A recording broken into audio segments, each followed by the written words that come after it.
nothing gbapụ ọkụ ozugbo ha na bọkọ job na ha na bọdịzi n'ekisi na eroma fancy o so na ihe abịa emeri ji ya na na-abịa bịakwanụ nụrụ ka pastọ si wee na-ala nwanne na nwanne nwata nwaanyị onu na-afụ ebe a bụ pastọ na anụ ya o wee luo otu ụbọchị senior sister ya wee bịa na nke ya abalị ya na pastọ ejee na palọ gbanyụọ ọkụ na-amị ọnụ gbara ọtọ na-eme lomanuzu na-agba ije na mmadụ bụ ewu nwata nwaanyị a wee gbanyụọ ọkụ otu ụbọchị wee na-enedie na nwanne ya nwaanyị ebe fa gba ọtọ wee na-eti mkpu ọchụ nke bụzi na-emekata nwanne ya nwaanyị ahụ na ya na pastọ na-emelụziri kamera danụ pastọ pụta tiata ehorivoyo n'ọhụ nwanne nke nwaanyị a na-ete ndịrị pastọ mgbari ọtọ ya na-ete ndịrị ya ọchụ ya pastọ na-ete ndịrị ya amụ ya ọ bụrụ na nke nwaanyị a ha kiri foonu di ya na-afọ ife niile fa na-eme nwanne nke nwaanyị a mesịa chụọ nwanne ya nwaanyị a na di karị na-eje na-evisiti pastọ na-etiri pastọ mgbu ọhụ nwanne nwata nwaanyị a bụ oke amoosu pastọ ahụ bụrụ nwanne ekwensu ọ bụrụ na nwata nwaanyị a ya ama ọ tụsaa mgbari ọtọ di ya na nke nwanne ya nwaanyị na WhatsApp ka ifele mefa onye taa ahụ n'isi eze obere ịta di ya n'ike izekwa na ntị 2023 mgbe m nụrụ di nsị ya di m na di m anyị nọ na Lagos so mụtara ya nwa izizi m along the line my sister adaba anyị abịa na nke m unu nwa bụ ndị ebe Enugu nke ebe na Enugu Nsụka ke side Nsụka Isuzu okay di gị Nsụka kwa Delta di gị bụ Delta ngwa na-akọkwa so ebe na Delta Umunede okay so nwanne nwaanyị si na ọ chọrọ ịbịa na nke m nkwete ọ bịasịa na so ka ọ bịasịrị n'azịa marriage na-adịrọzi ka ọ dịbụ before ọ ga mbidozie na-eme omume somehow ọ na-esi n'ikegharị azacha kọ ndị ajụọ ya si ya ka ifo bụ bido gị cheat on me ọ sị m mba ọ dị na-aya ya mgbakwa nkịtị ọ nọkọtazi ọ dị takizi care of na nwa m kosi take bụ before njụkwa ya again ọkọchie ya so miwa ya mabụ m password phone ya before o change ya bụzi ebe nọ suspect siwezi ike na ụmụ dịrị ife na-eme onwezi mbọsị o dose phone ya careless ọ na-asa arụ dadị obodo phone ya mana duto na time adịghọrọ m na o nwere ike phone ọ ga-asasị ya rụpụta mma mechie nchọrọ ime bịa hakia phone ya hakia WhatsApp ya message ya nabatazi na WhatsApp ya nabata na my own ebe nka na find this out so ya na my sister before na eme ọya ofu nna gị ada bịa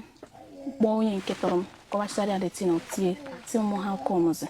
nsị ya na mụ ha marakwa ọsị m ife mere bụ bifo na comfort ya m chere ka ya kpọọ nwanne m nwaanyị nke ajụgo dị ọjọọ ya ọdịnaya ọsị na ọdịnaya na ya afụgo everything ya afụgo the evidence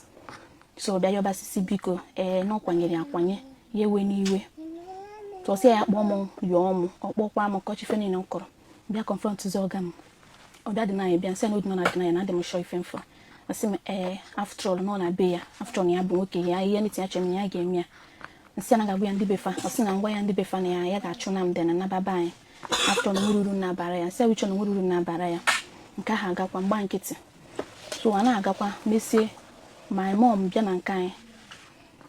which mgbe ọ na-abịa onwe ya na ya ga-eso onwe ya ga-edute nwa ya so ọ dasị dịcha bizi ọsọ ya bụ onye nke dị less busy ga-abịanwu this my in-depth elder sister nke Tom direct m ke mụ biko ka o duru ya abịa kara adụrụ mma mgba nsị mba na mambịa na ọ bụrụ na ọ bịa na o nkwere ike ife na-eme na kọntinu kwa ọ sị m mba kama ọ ga na the following day ma ọ bụ na ọ bịa ga-ajọs gba night then that day ha ga-ala ndị gbakwa night na-achị azụ nkwete so dutekwe mma m si ya ke akwụ na kwadozie na ọ sị m ọ ga m misis na ọmanna si ya na ọ ga-anụ misis na ọmanna so the teacher bitere anya okwu and the mama bife na agan because na ọ bụ na ọ mara the respect ha nwere n'ebe ọ nọ ga-adrọpụ so that ofu my sister bife ma ife na agan ndị nke ọzọ amara mbịa gbakwa nkịtị instead ọ ga-ebutewara anyị at least so that otu ama m si nọrọ ka ọ nọrọ with happiness ten n'akwa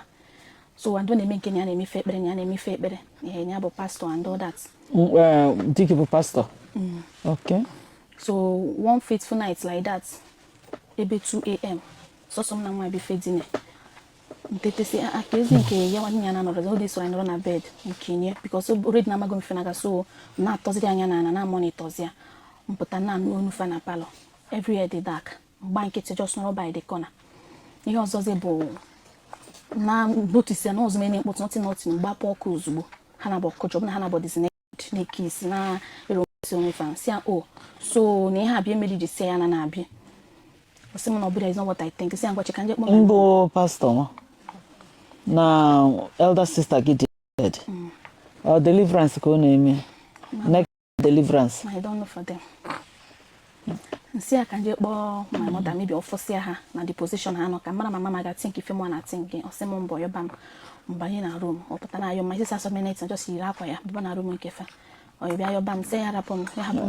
na ọ bara uru na ife niile ọ na-eme sense ọ ga-asịkwu dị na aka kịta na mebi na nna apụzi ala ka ọ gị na ma drọshọrọ ife mfụrụ ọsị m m hapụzie akwa ya na ayọ m na m ekwere m na ọzi nru onwe m mgba nkịtị the following morning nkwado pụba ngwakwa ya nwanne m nwaanyị ka m gwakwa si ya na nọdị ekwe na ife na-eme na osi m no na ya bife adịgo too much ife mere bụ na ya ga-wepụtakwa ya na group WhatsApp ka ọ dasịmakwara n'iwe ya na ngwakwa ya ndị befa akpọbịa na fon gwa bịa na kọreti ọma nkwe nke na-eme nke na ya bụji ọkpara na ya bụji ọkpara so bịa wepụtara ti na WhatsApp group gwazi m nne m dị nke ọsịa na ekwe ife na-eme ha tie si m that I should have told them na adịbi na ha dị awe na ha karịa ikwe ka usoro my mom bịa nsị ya na nche na ọ ga-ana the following day na mama hụ na ọ ga-adị otu ahụ. So yawa because my husband know her and yeah, my husband send me phone even me picture and I send my husband had na phone number because I send her but na my own phone. Me send the kwara my people the see her nekwe the this honey believe on den kuno ka half nanya. So my husband send the send to my people. My husband my phone pick them ka ma go me for bro mo na me pick them. Or was my sister say aziem na obro na ya lata that will be my end. So mo achire zenian mpope our back door so that I got music because no bo only walk obidi wiwe ban won emebi ife so ozugbo batara o se mam na nesi no ya pụta mam se gini how come ke ife na meke mbo sisi no nka bidoro nke isi no no po obane mo no je kporo cutlass nsisi na azu do ahụ gbapụ o chugari bam mazi fence puo so onye nke anwa ndị akpọ mam na fon se biko ya na edero m ya wanya o si m oke mgbe everywhere jigoro oyi mbatazi na the compound raruzie chefo mpokwu again mbịa gwa ndị befa ife mbe ndị befa na-akpọ ya na phone ọjụ na nwoke okwe pike kọrọ ha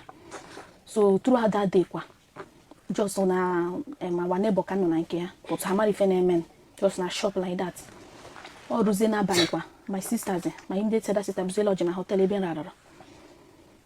mgbe m kpọzi nwanne ya nwoke nke mkpọ na abroad kọwachara na ife mere na osi m ọbịa threat ya sị na ga-abịa m arrest ọ bụrụ na okweghị ka nrarụ n'ụlọ ya bụ na o kwere na nna rutere the third day nwanne nke ya nwa mbatazie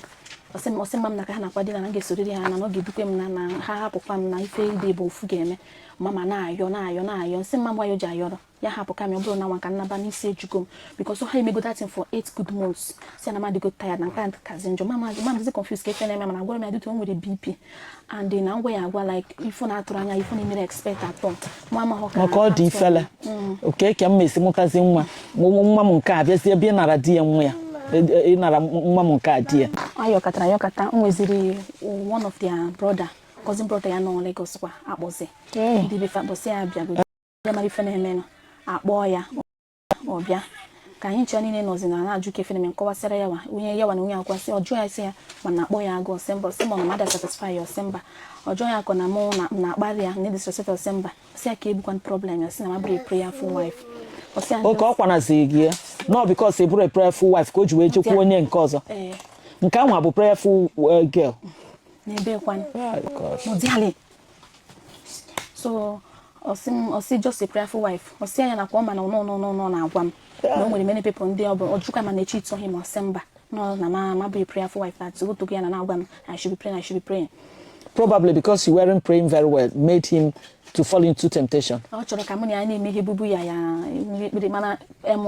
lifestyle ya ataliho with that prayerful song like that prayerful stuff. Onye si na ya bụ pastor na ya na-eme ihe Chukwu at least onye a nwere nduka ndị suppose maybe dị na show example but ya nwa life ya dị rough. Na ya wufu ihe ebe. Life ya dị rough. So all those prayer on me the thing ọ dey move more. Because na ịmago na ọ bụrụ ihe egwu a na-akụrụ ude ekwe na-agba. So the man bịa sisi no need na ọ bụrụ my force. So ya nwere kwechikwere na-claim before the man maybe mere m sign ya waje ịza kọsị m kwete that stand at first just for peace to reign na ya ga-ekwu the thing against me just for peace to reign. Nsi okay. Ọ bịa sị bịa the man bawaziri m mba mgbe ya wapụta bawara mba sị m mu de so da na ekpere ni ya kuma fugi fe no ma cause ya ma fugo no ife na ese mu respect bia ekpere si okay na nsogbu adiro udufu ya de man anaba ona chita azu si mu na nga yo ya before na mu anoro na nke ma msi akwa yo ngwa mo yo ba ya yo wakwa ya yo sia 2 days later ka my mom nazira anyị ebiwekwa just as inside me adịrọ m happy atọ ya wa abịa mebezi as if na ọ bụ ezigbo mmadụ because after the whole incident o make am pretend as if nothing happened mgbakwa nkịta anyị na-ebi one fateful night again kwa notice kwa nọ na bed mpụtakwa ka m bịa mara ebe ọ nọ by then ha nabago mpụta ọ bụrụ na ọ nọ video call with the same nwanne gị nwaanyị ebe ọ na-asị ata olive oil n'ike ya wede ha nọ na video call ya wede kamera ya ka ya na-afụ ya nsi ya which one be olive oil n'ike I no understand nsi akwa ibidogo ọkụja kọtọ dị kọsị mụ na ya ghọtara ka ife na-ekwu maka nsị ya na anụrụ m everything na otogo na ebe a na-awọchi ya na kọla ahụ na-eme nsị ya na ga-akpọ mmanya gwa ya sị na ngwa ya mmanya dande na ugbo na ya ga-achụ na m sị ya na otogo bido na atretin ya ngana na ngana but na ya ma na ọ bụrụ ya ga-achụ na m no one day ahụ kwa na ngana kwa so mgbakwa nkịtị kwuru m okwu o mesi leta the following day ya n'abalị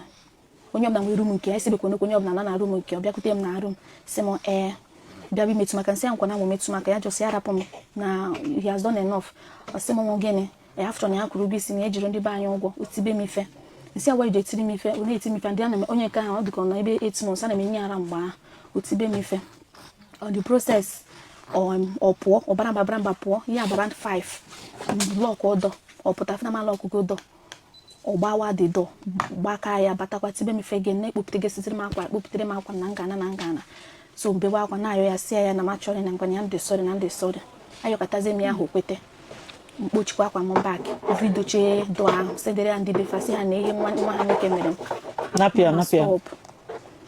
ha bawara ya mba kpọọ ya na-abara ya mba sị nwa ọ ga na-eji eme m duka ife mana ọ dị anụdị mmanya ife nwere ndị befọ na nri ife ọ na-afụta ya na the whole world revolve around him nọ ya ba fan omega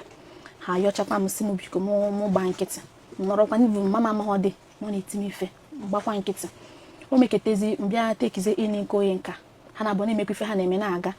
but just believe na just can be busy just because of nyanwa mgbe m chọpụtara na ndị ime mgbe ya na ndị ime ojisekwu ike register m na antinenta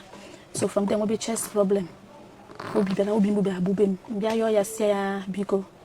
na m chọrọ ije hospital about it ọsị m gabana ka njem gasịrị asị m na m ga-eji x-ray ka ha mara ife bụ the cost before ha na-prescribe m ọgwụ otu ọbụla ndị ime na ha ma mbịa ndị ọ dịka dị tumors ya na ha ma bịa nyebe m ọgwụ tat na mejiri x-ray mbịa gwasị ya leton si na ejiri ego mana ọ na-egbe ọda ọ na-emere ya nwaanyị ọda akwa ọ ga-ewechere ka ọ chọrọ ije visit ya mgbe ahụ ivisit onye da my sister ọ chọrọ ije visit ya n'Enugu uche na m amarụ mana amago m through their chat so mgba nkịtị o mechọ ọda dị akwa 30,000 up and down ebe achinye ya kwadochi the travel nje na akpa ya ka ọ pụwara ije kpụ isi nje na akpa ya chepụta akwa ndị ahụ ofu ka like na chepụta ofu ahụ like package kwere ya mekwe ka na na na-eme travel adọbịara na ekipụzara mali sweet na ọdị edizi nri nothing ndị na-adọrọ na ya dọchọrọ m ọbịa ọṅụọ mineral na bread onye nke abịakwute m ka ọ nata m ihe ọjọọ bịa oduru ya ọma nkwe ka ọ na-erute m nso ọ na-asị anya ndọnwere different day na ọ ga na-abefa ka m nwatụ ka nnaba ndọnwe na ọ ga na-akwụgira mma ọ dị ekwe na ọ na-erute m nso n'ọzi nwanne ya nwoke ahụ bụ ife na-ezitere mego nje dị na ya na my sister kwa the other of my sister ha ya benefitizm ka ọ pụbaziri mba dị mụ adịgo don like isi ejuru m si na ya my opportunity ga-ejikwa naba ọ bụ emebeda travel na ọ bụrụ na ọ nọrọ ọ ga-anara m ya ma ọ nwere ike mkpọzọ ihe nke ahụ bịazi ka ọ bịa take care of na ha ga-abịa megbuwere m nwa sị mba na nchọrọ ịna na ọ ga-abụ mgbe ọ na-anọrọ ya mbịa gwazi dama ndị sera sister si ya na chọkwara ịna n'ike agwụgwọ m ọyọkata m sị m nọ nọrọ kwa m fụrụ kọndishọn m nọrọ nsị ya mba na m achọrọzi ịnọ na o nwere ike BP ga-ejide m na afọ ime na m achọrọzi ịnọ ọyọkata m sị m oke efe mere bụ ka ya agwa ndị nke ọzọ na-ekwe ife si na ya ka m chọrọ ime agwafa ha cha na-aba asị m so na m feel like na chọrọ ịpụta nsị ya na chọrọ ịpụta n'ụdị ala ha sị m oke mgbe agwafa na ọ chọrọ ivisit ya ha cha mezie plans oke ka ha chere ya sị m na monitor every of their discussion movement ya m na monitor even ka Holland na Holy Ghost Enugu ngwafa na Holland gokwe asị oke bada na park chago mi fine na book ụba anyị jeje baa moto anyị gbara night mụ na ya anyị bata anyị nọzi opiweka mgbe ha kpọba m na phone si na ha je na Canada my sister because ha na-abakpago ọjọọ ya si ya ka ebe hotel ka ha ga-anọ si mba na ọ ga-abịa na be ya na ha ọ ga-abụbịa ka ha ga-anọ because ha chere nwoke man nọ na around early morning yazi ha je meet ya there kọba aka okwere mepe ma isi kwere mepe door kwa aka okwere mepe door ha je kpọ landlord kọwacha landlord bịa mesa ya mepe door ahụ ọ ya jere kpọrọ ya police and ka police na-abịa ka ọ na-akwapụ na be ya o mepezi door na-asị ya ka onye ya dị ya nọ si na nwere na-adị na ya so mgbe ọga m nọ n'ime ụlọ fụziri na ha dịzi short of ya ha ji maka ya bịa ọ pụtazie na-asị ka ihe ọ bụ ka efe na-ese asị ya o so na ebe anụ nwa bebe travel nwa ni mere so ebe a bebe no osi na abịa ikpere mma ekpere kasi mgbe ha radio mma si abịa ikpere mma ekpere si ekpere gị ikpere mma which the family ama no bo so nke abụghị manya ekpere mi ngo mi wa your wife ọma na ị na-eme traveler osi ka ejikọ ya na wife ya mwoda ma gwara fa na ma maro na ọ na-eme travel ya na ha isibu okwu common maybe change of words the landlord si ha na bụ na ha metere ọpịa kwa ma na alụ ka ha na-eme ife si ọga ma ngwa ya si be ya pụọ ya na ba ọ bụgote ka fama ha ji mara n'ebe whatever thing achọrọ but ma bụ na be ya abawara my sister na-claim kwe right nke bi na ha bịa tibe ya ife tisie ya ife da my immediate other sister goso ya bụ onye kwadoro da my sister ifo jibiri and the business ọ na-eme o were iwe jee na be ya kpokosie ngwongwo ya ndị obunyechere ihe ogunyechere o jibiri kpokoche ha ncha si ya ebe feel like no oge abịa donate from bedi ngwazie ka amarazi ka ọ ga-adị so onye nke ahụ mgbe ọ na-anachizi Lagos ọkpọba m na fon si maka ịfụrụ m ya mesie m ife m nọrọ chiri ya na nke nwa na-anaghị dike na-abara gị mba mba ọ dị n'onwe ya oke dike na-aba mba na ya mesịa gị ife ya meeting m na be ya meeting ife ya ga-eme m that will be my end mụ na nwe lock the daddy ya jikọtala achụmọsa dị m ya nweta ya akara igbu m ọ na-aba mụ asị ya ife ọ chọrọ ime ya mebe na nọ na-eche ya ya nwa dị na manago so na rutesele ka ọsọ fụrụ m ọsị m oke akwa m edurugo nwa ya gbaba ọsọ na m mesi gị fe mere ndịrị nwa ya gbaba ma ebe ahụ m gbakwara gaba m speta na m gbara gaba ebe ahụ nnata na mụ na ya ọ ga-ebụrụ m na ya so ihe mezọ mkpọzi nwada my sister si ya bịa mgbe my sister gbagode na abịara bịa buru ngwongwo ya ọsịa ya abịa ya dọnwere ya rapụcha anyị ya gbagote Lagos onye nke ha kwadogaba ngwa ndị befa sị ha na ọ nọ n'ụzọ na-agazi Lagos ndị befa kpọbasị ya your family anọrọzi ya ọ bụrụ onye ihu nwaanyị ka ịma ị gasị abịa bọdị na ebe ya nsendera ndị befa the evidence chat ha ya bụzi ebe ọ nọ mara because you already hacked his WhatsApp so you were getting every information everything ya bụzi ebe ọ nọ mara na aha because he was like anọghọzi mbe ya ka ezi ka nsi nweta the information nke na mgbe nọ bi o chekọ from phone ya ka nsi just na-eweta ma ọ na nwe the all evidence even nude video ya mgbe ọ bịakwa na ya nwere nwe jikọ ha na-abụ nsendera ndị befa dị video onye bụzi mgbe ya wakwa bịa dịzi short like o believe ha believe zie m ife na-ekwu bụ eziokwu ọ nọsikwa na nke ya mgbe o jezida ndị nebo ndị street na-akpọzi na phone which one with the no senior bụziri my sister ka ha na-afọ okay your sister now went to your husband's place instead ebe ọ bụ na eburugo ngwongwo ya bịa ka fa nọrọ ama m how long ọ nọziri na o jigo like 4 times now anytime o jekwe ha na ndị street ndị nebo ka kpọrịrị m na phone si m na ọ bịara nke so ajụkwa ha na osisi na mere travel onye m na jere anyị nọ village na mere travel onye kwuru gwa truth n'ozi last year September ka m bịaziri Onitsha nọ because na nọrọ na ọ ga-enye my husband information ebe nọ n'ụha wonde m ya ga-aja m kọsa ahịa njegede anya mbugiri ka ọ na-ebugiri mụ na ya ga-aja m ọrịrị ndị ọ ga-agwa your sister na-ebugharị ahịa mbugharị nere jewelries so achọrọ m ka ọ bịa dịnyere m onye nka na odịnyere m ya ike ga-agwụ m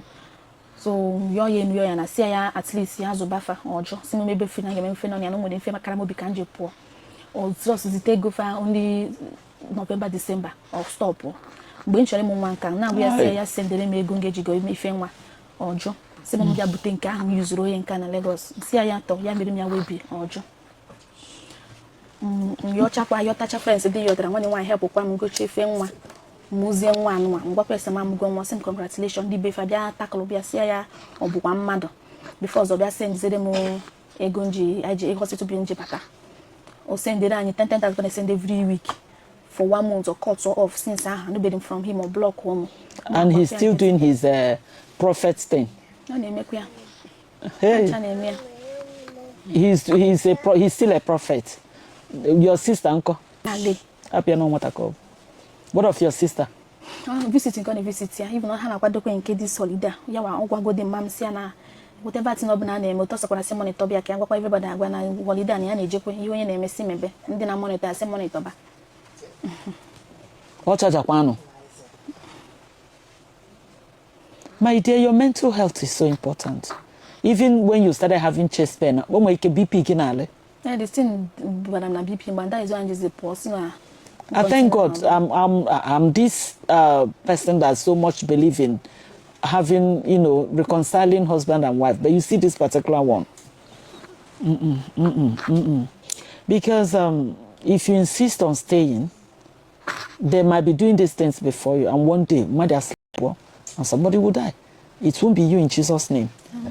So I think the best thing is the way you came out is good. My own understanding. It's not wrong. And I don't know why your husband would decide to do this with your own blood sister. Had he been now an outsider, I would have just said, why would you touch his phone? You get? But this one is that the person is your elder sister. So I don't know how to start talking about this. It's a total embarrassment as far as I'm concerned. So what do you do now? What do you do for a living? What are you doing for a living? Okay. Plantain. So like how much can you be there? 30,000 can you be there? And how much are you having now? Expenses, the income. No. I know. Is there any other thing you think you can do? So probably we'll work towards asking people to help you so that at least when you pick your children's bill, see it from that angle. And they're picking their bills. They're training their children, they're taking care of themselves. So when he chatalo, because a particular thing, when you called me on phone and narrated the story, I was like, okay, let me look for somewhere you can go. The person, how can be willing to help, to take you to that place? Man, also na mamuya kajelo holiday, nanke one of her daughters. So I'm with the woman no batalo. We want to mention the name of the place. But for now, I think the first thing first we will do is trying to see how you can be supported. And for you to have come out from that level, Banyo Zubolebe Beans and Plantain shows that you are an industrious girl. If we add money to that, your beans and plantain, or the kiki or gabagonita. Foodstuff can be vulnerable. Okay. My sister Yeremego, where about 300,000 members with soap and give the foodstuff. And I chokata shop, and with them room, chokata shop, and with them room, the agent, you know, plus 9 if you from that same money. So, yeah, be bad is Remego. Me was just an umbrella cananoze, near the beans and plantain. Because no can come from wouldn't get bidon. Career body, bam bam. You're a good girl. Okay, you have to keep looking for shop while I keep asking people for support. Here, your account number. What am my account number? Okay, you know what? Maybe we'll just put your account number on the program so that let's see if we can gather a little money for you so you can start doing something. Oh, so please, if you're touched, so please help us support her. You'll see her account number. Do you have your account number off the head? Yes. Okay, can you call it? 7073 Sope. Okay. 7073 911 669. What's your name? Modesta in kitchen. Hey, wait, Jesus, have mercy. I don't want to see this one. Oh. This one, oh no, this is not good. Okay. Please don't show your children. Hey, jide. I cover my eyes with the blood of Jesus Christ. It's not good at all. So please, if we can help her, it's heartbreaking. You can't face it. Okay? No. A sister, why would a sister do this to the sister? Why would you do that? Are you thinking you are too smart? Have you forgotten that there is God? That there is God. Why will you guys start having rubbish with your dealings with your sister's husband? What's wrong with you? What is wrong with you? Have you lost your conscience? Have you lost it? You're not old. No. Please, support her. Please.